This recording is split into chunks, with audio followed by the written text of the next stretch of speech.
جی اشرف بھائی پوچھتے ہیں کہ میں نے اپنی بچی کا نام جو ہے وہ ارم رکھا ہے، تو کسی نے مجھ سے کہا ہے کہ یہ نام تبدیل کر دو کیونکہ یہ نام قوم عاد کا ہے۔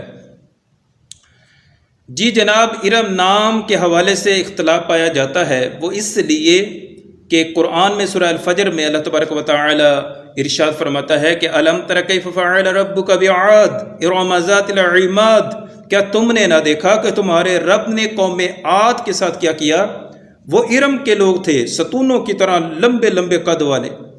قوم عاد وہ قوم ہے جنہوں نے اللہ اور اس کے نبی حضرت داؤد علیہ السلام کی نافرمانی کی۔ اللہ نے آندھی طوفان کا عذاب بھیجا اور ساری قوم کو ہلاک کر دیا۔ 7 راتیں 8 دن تک یہ ہوا چلتی رہی۔ ارم قوم عاد کا سردار تھا اور اس قوم کا پورا نام عاد ارم ہے۔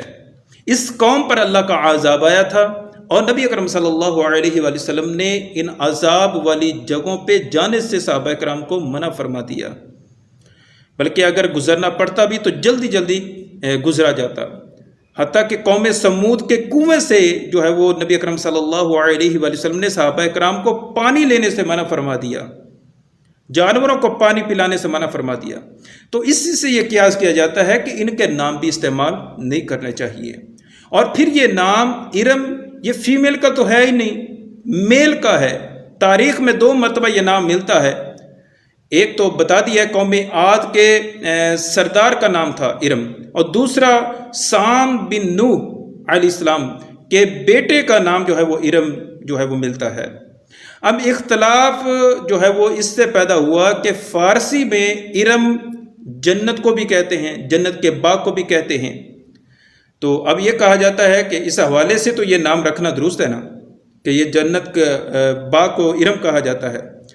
اگر کوئی اس نیت سے یہ نام رکھتا ہے کہ ارم فارسی میں جنت کے باغ کو کہتے ہیں تو یہ درست ہے، لیکن ہمارا یہ مشورہ ہے کہ اس اختلافی نام کی جگہ آپ کوئی اور اسلامک نیم جو ہے وہ سلیکٹ کریں تو بہتر ہے۔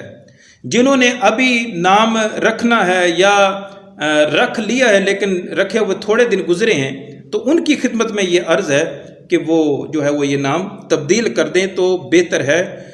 اگر نام رکھ لیا ہے اور رکھے ہوئے کافی عرصہ گزر چکا ہے تو پھر وہ اللہ کی بارگاہ میں جو ہے وہ خیر کی امید رکھیں۔